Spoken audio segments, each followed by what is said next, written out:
Irmãos, quero compartilhar a palavra do Senhor, que se encontra em Mateus capítulo 16, versículo 13 ao 18. Evangelho segundo Mateus, capítulo 16, no versículo 13 ao 18. E diz assim a palavra de Deus: Indo Jesus para os lados de Cesareia de Filipe, perguntou a seus discípulos: Quem diz o povo ser o Filho do Homem? E eles responderam: Uns dizem João Batista, outros Elias, e outros Jeremias ou algum dos profetas. Mas vós, continuou ele, quem dizeis que eu sou? Versículo 16, respondendo Simão Pedro, disse: Tu és o Cristo, o Filho do Deus vivo. Então Jesus lhe afirmou: Bem-aventurado és, Simão Barjonas, porque não foi carne e sangue que te revelaram, mas meu Pai que estás nos céus. Também eu te digo que tu és Pedro, e sobre esta pedra edificarei a minha igreja, e as portas do inferno não prevalecerão sobre ela. Amém. Até aqui. Quantos dos irmãos aqui já se depararam com a mudança de alguém, uma mudança drástica? De repente vocês viram uma pessoa que tinha comportamentos diferentes e você descobre que ela se converteu. Você a vê, ela com uma Bíblia, segurando uma Bíblia, indo a uma igreja adorar a Deus. Eu acredito que alguns irmãos, talvez a maioria, já tenha presenciado isso, uma mudança radical. E aí você pode pensar, mas isso é um milagre. E de fato, é um milagre que Deus opera na vida das pessoas. E que Ele operou na vida de Pedro e continua operando. É uma mudança que acontece, uma mudança de mentalidade. Mentalidade é uma predisposição a determinados padrões e comportamentos e pensamentos. Nós vivemos rodeados por uma cultura pagã. Nós somos influenciados pelo secularismo. Tudo que nos influencia no mundo é para o mal. Isso vai nos influenciando. E quando nós vemos uma pessoa indo aos caminhos do Senhor, uma pessoa que se converte, uma pessoa que se entrega a Cristo, nós logo pensamos: como pode isso? Eu já presenciei pessoas que eu pensava, que eu via e falava assim: essa pessoa, só um milagre para que ela se converta, para que ela confesse a Cristo como Senhor e Salvador. E quando menos se espera, essa pessoa se converte, essa pessoa se entrega a Cristo, e essa mudança é o Espírito Santo quem faz, o Espírito Santo quem opera, e Ele continua operando, continua fazendo milagres. O tema da mensagem de hoje é a confissão de Pedro. Foi essa confissão que Pedro fez, de reconhecer a Cristo, e o Espírito Santo operou um milagre na vida de Pedro. No versículo 18, Jesus vai dizer: olha, Pedro, através dessa confissão que Pedro faz, que ele reconhece a Jesus, ele fala assim: tu és o Cristo, tu és o ungido, tu és o Filho de Deus, tu és o Messias. E no versículo 18, Jesus, em resposta a essa confissão, ele diz: Pedro, eu também te digo que tu és Pedro, e sobre esta pedra edificarei a minha igreja, e as portas do inferno, a maldade, o mal, os principados das trevas não prevalecerão sobre a minha igreja. Pedro, representando ali o colégio apostólico, representando os apóstolos, Cristo fala: olha, Pedro, sobre o ministério apostólico edificarei a minha igreja. Nós estamos alicerçadas pelos fundamentos dos apóstolos. E os apóstolos pregavam a Jesus Cristo, que é o Senhor. E as portas do inferno não prevalecerão sobre a minha igreja, Jesus disse. E desde a época de Pedro até os dias de hoje, Deus tem sustentado a sua igreja. A igreja de Cristo, Deus sustentou. E as portas do inferno não prevalecem. No Império Romano, quando as perseguições ocorriam, cristãos eram mortos. Houve uma frase muito famosa de Tertuliano que disse que o sangue dos mártires é a semente dos cristãos. Porque cada vez que se matava um cristão, cada vez que um cristão morria pela causa do Evangelho, a igreja crescia.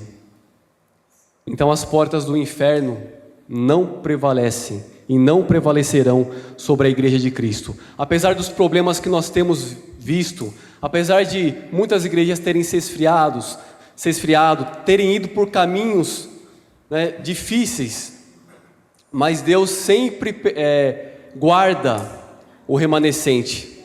Deus sempre guarda a sua igreja. Um país, contaram um relato de um país ali na Oceania, um pequeno país próximo à Austrália, se chama Nova Zelândia. No século XIX, um missionário chamado Samuel Marsden, ele ministrou aos nativos daquela região, aos maores.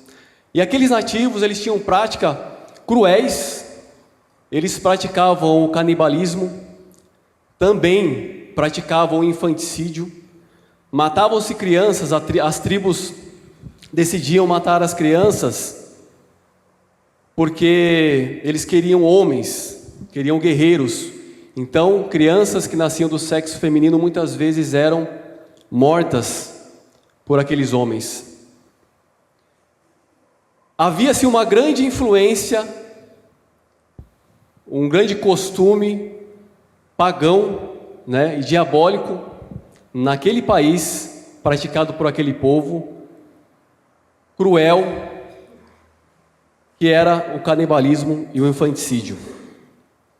Esse missionário vai e começa a pregar o Evangelho e começa a falar de Cristo àquelas pessoas. E ocorre ali uma mudança, porque elas confessaram a Cristo como Salvador. Talvez a sua esperança, a esperança de alguns, estejam em político A, em político B, mas olha só como nós vemos o poder do Evangelho, porque foi a confissão em Jesus Cristo, a mesma confissão que Pedro fez, que transformou um país inteiro. O que ocorreu ali naquele país é que aquelas pessoas deixaram aquela prática de canibalismo. Também, por influência de missionários, deu-se fim à escravidão. O primeiro batismo ocorreu em 1825 naquele país. E eles não só confessaram a Cristo, mas também aprenderam a ler, aprenderam a escrever, aprenderam técnicas agrícolas ensinadas pelos missionários. Hoje, Nova Zelândia é um país cristão. É essa confissão, irmãos, que transforma. É essa confissão que faz milagres. Porque quando você confessa Jesus, o Espírito Santo começa a trabalhar em nossas vidas e milagres acontecem. Deus mudou um país, não foi por político A ou político B, foi pelo poder do Evangelho. Então vejam, irmãos, como o poder do Evangelho transforma. O poder do Evangelho transformou a vida de Pedro, transformou a vida dos apóstolos, transformou a vida das pessoas que residiam naquele país, naquele pequeno continente, que hoje tem a sua maioria cristã. E é esse mesmo poder que opera hoje, que opera em nós, que opera na IBP.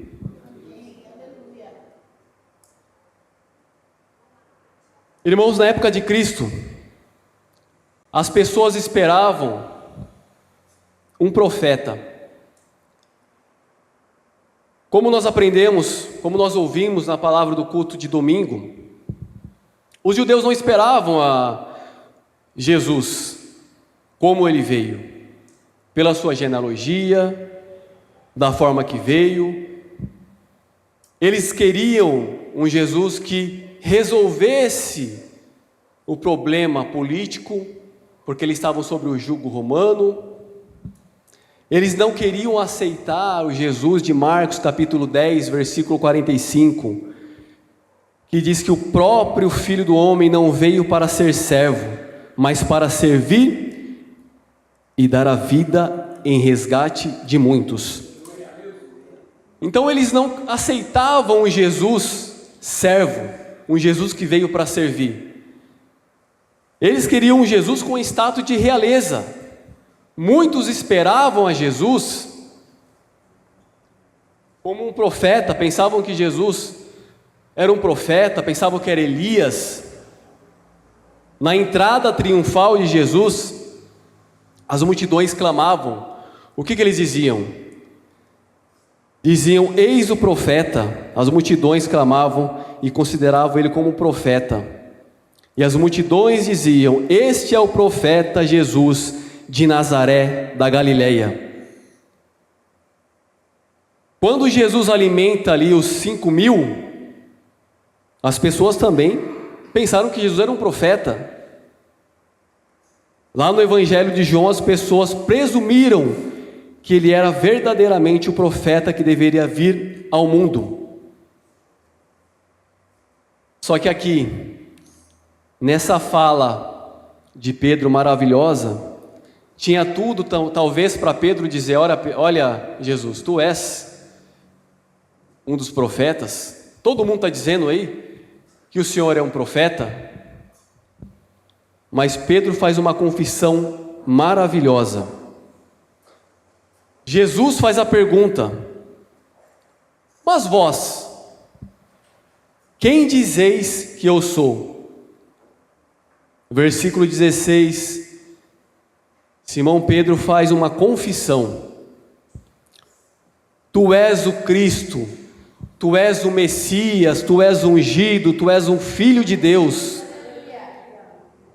Então Jesus afirma: olha, Pedro, bem-aventurado és, porque não foi carne, não foi sangue que te revelou, mas foi o meu Pai que estás no céu. Não foi a influência dos filósofos gregos, não foi a influência de Epimênides, de Panécio, mas foi o meu Pai que estás no céu. Não é talvez porque você vem ao culto todos os domingos, não é porque você vem à escola dominical, mas é porque Deus te revelou. Talvez nós pensamos que porque nós lemos muita Bíblia, porque nós oramos muito, nós temos algum mérito, da revelação de Jesus Cristo, mas essa revelação só é possível porque Jesus operou, porque o Pai operou em nossas vidas, e através da operação do Espírito Santo, nós confessamos a Jesus. Lá em 1 Coríntios, no capítulo 2, versículo 1 em diante, Paulo diz o seguinte: eu, irmãos, quando fui ter convosco, anunciando-vos o testemunho de Deus, não o fiz com ostentação de linguagem ou de sabedoria, porque decidi nada entre vós, senão a Jesus Cristo, e esse crucificado. E foi em fraqueza, temor e grande tremor, que eu estive entre vós. A minha palavra e a minha pregação não consistiam em linguagem persuasiva de sabedoria, mas em demonstração do Espírito e de poder, para que a vossa fé não se apoiasse em sabedoria humana, e sim no poder de Deus. Então, é o poder de Deus, não é filosofia, não é o seu grau educacional, mas é o Espírito Santo que trabalha, é o Espírito Santo que devolve a dignidade às pessoas, que faz milagre na vida do ser humano. Aquela pessoa que você pensava que não teria jeito, que você ficou admirado de uma semana depois ou no dia seguinte ela carregar uma Bíblia e ir até uma igreja para adorar a Deus, é só o Espírito Santo quem faz. Na época de Jesus haviam vários grupos religiosos. A tendência da confissão das pessoas seriam dizer realmente que Jesus era um dos profetas, que Jesus era Elias. Haviam vários grupos religiosos. Haviam os fariseus, os saduceus, os essênios, os zelotes, os herodianos, nicolaítas. Eram vários grupos. Os mais conhecidos, os fariseus e os saduceus. Os fariseus eram pessoas bem rigorosas quanto aos seus costumes. Eles enxergavam a tradição oral como tendo autoridade igual à palavra de Deus. Já os saduceus eram pessoas influentes e ricas de Jerusalém, pessoas que não acreditavam na ressurreição, e eles pareciam estar muito mais preocupados com as questões políticas do que com as questões religiosas. Então, o que era mais fácil Pedro confessar? Qual era o caminho mais fácil para Pedro falar? Que Cristo era um profeta? Em certa ocasião, lá em Mateus, os escribas e fariseus, eles disseram a Jesus: Mestre, nós queremos ver um sinal. Jesus responde para eles: olha, nenhum sinal vos será dado, a não ser o do profeta Jonas, que esteve 3 dias e 3 noites no peixe, dentro de um peixe. Jesus estava se referindo a si mesmo. Agora é evidente que Jesus já tinha feito vários sinais, operado maravilhas. O coração daquelas pessoas estava endurecido. Mas o que eu quero dizer à igreja é que o contexto, o que influenciava as pessoas, talvez era confessarem que Cristo era qualquer outra coisa, menos o Messias prometido. Mas Pedro, cheio do Espírito Santo, movido por Deus, confessa que Cristo é o Senhor, que Cristo é o Messias. E esta confissão, igreja, ela faz milagres. Esta confissão, ela faz maravilhas. Talvez um político possa fazer coisas boas ações, mas o seu interesse é pelo seu voto. Talvez um empresário possa fazer muitas coisas boas e doar para instituições de caridade, mas ele tem muitos interesses também, tem benefícios fiscais, tem outros interesses. Mas uma pessoa cheia do Espírito Santo, ela faz porque ela tem um coração fervente pela palavra de Deus, porque ela ama Cristo, porque ela teve um encontro com Jesus Cristo. Eu já conheci pessoas viciadas, pessoas que usavam drogas, que pegavam bituca de cigarro nas calçadas, e de repente eu me deparo com aquela pessoa pregando o Evangelho, com uma família, com filhos. O mundo, o diabo, ele tira tudo que a pessoa tem. Ele tira a dignidade, mas Deus devolve a dignidade. Quando você confessa a Cristo, o Espírito Santo começa a operar em sua vida. E coisas maravilhosas acontecem. Já vi também pessoas de alto nível intelectual.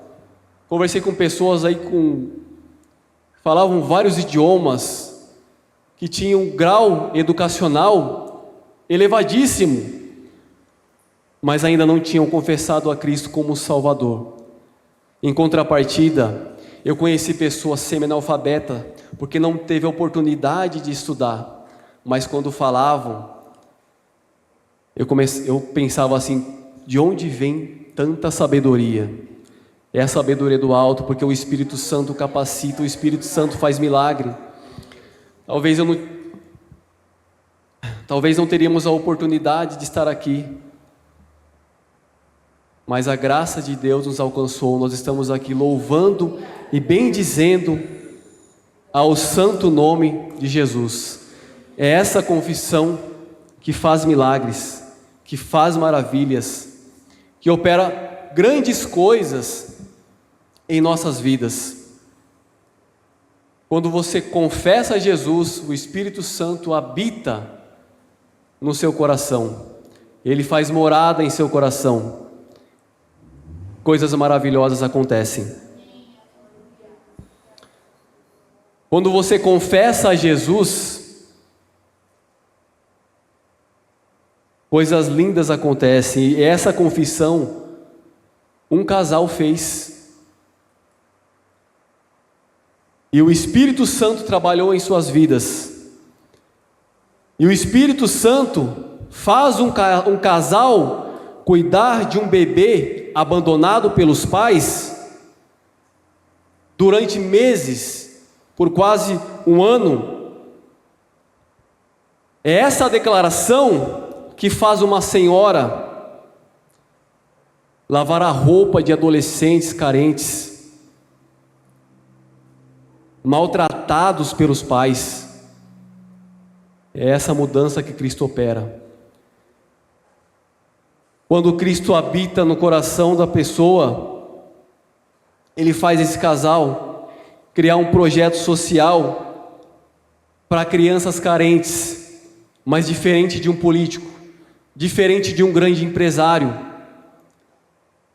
Esse casal não quer nada em troca, mas simplesmente quer receber, quer ter o Espírito Santo em suas vidas.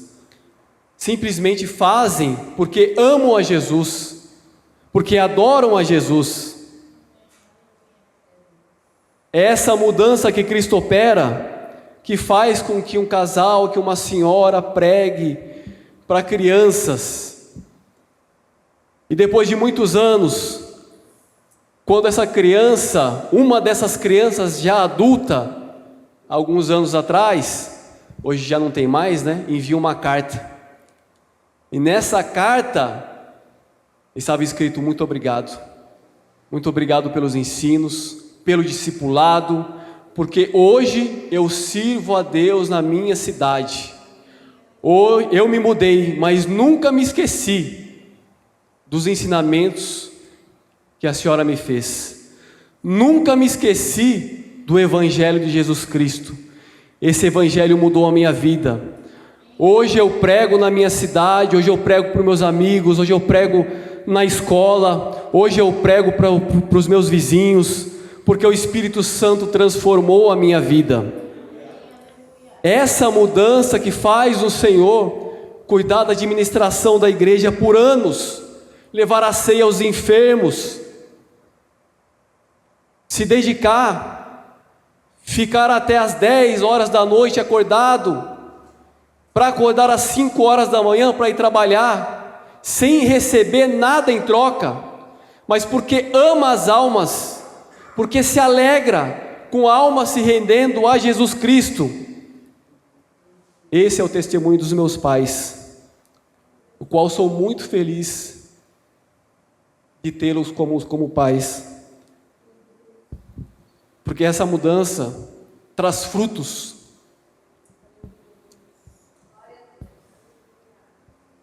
Essa mudança opera frutos, irmãos. Pregue o Evangelho.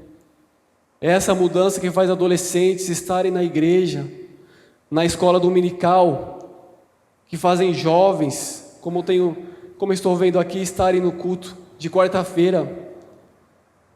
É evidentemente que nessa faixa etária você poderia fazer muitas outras coisas. Você poderia jogar bola, estar com os amigos, mas você escolheu estar com Cristo. A mesma confissão que Pedro fez, a mesma confissão que Pedro fez e que operou milagre, é a confissão que a igreja fez. É a confissão que a IBP fez. E Deus vai operar milagres. Deus fará maravilhas. Não importa a sua condição financeira, não importa o seu grau educacional, como nós ouvimos na ministração do pastor no domingo, não importa se você cresceu numa família estruturada, numa família desestruturada, mas confesse a Jesus. Quando você confessa a Jesus, o Espírito Santo começa a trabalhar. O Espírito Santo faz milagres. O Espírito Santo devolve a dignidade. O Espírito Santo opera maravilhas. Não importa de onde você veio, você precisa fazer essa confissão. É a mesma confissão que Pedro fez.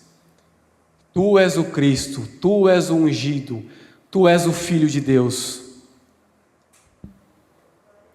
Irmãos, que possamos estar firmes, possamos confessar a Cristo, possamos pregar esse Evangelho, como aquele missionário que esteve no século XIX, naquele pequeno país, na Nova Zelândia, deixou os seus familiares, deixou o seu conforto, deixou o conforto de seu lar e foi até aquele país para ministrar, para pregar o Evangelho. Aquelas pessoas nativas, os maores, confessaram a Cristo e houve uma mudança radical. Esse é o milagre que Cristo quer operar na sua igreja. Esse é o milagre que Ele continua fazendo. Eu vi muitos milagres, tenho visto muitos milagres, e Deus fará muitos milagres. Deus com certeza fará muitos milagres, porque as portas do inferno não prevalecerão sobre a igreja. Irmãos, quero convidar a igreja a se colocar em pé.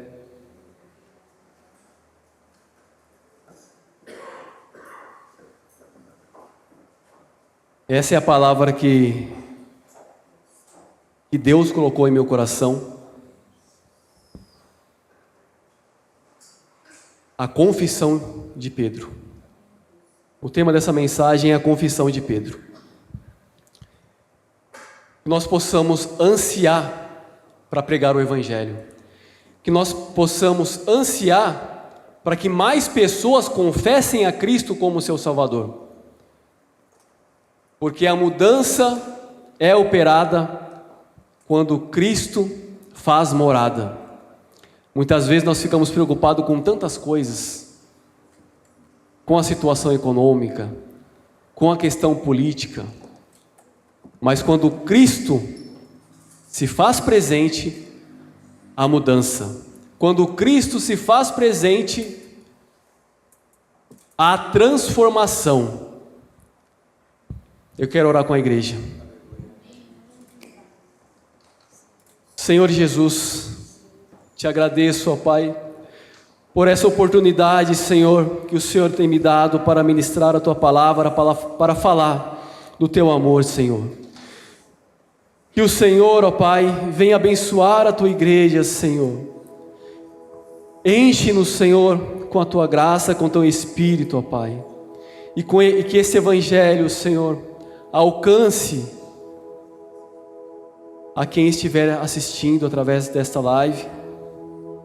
Que alcance os familiares de cada um que se faz presente. Que o Senhor venha nos encher, ó Pai, para que possamos ministrar e pregar o Teu amor.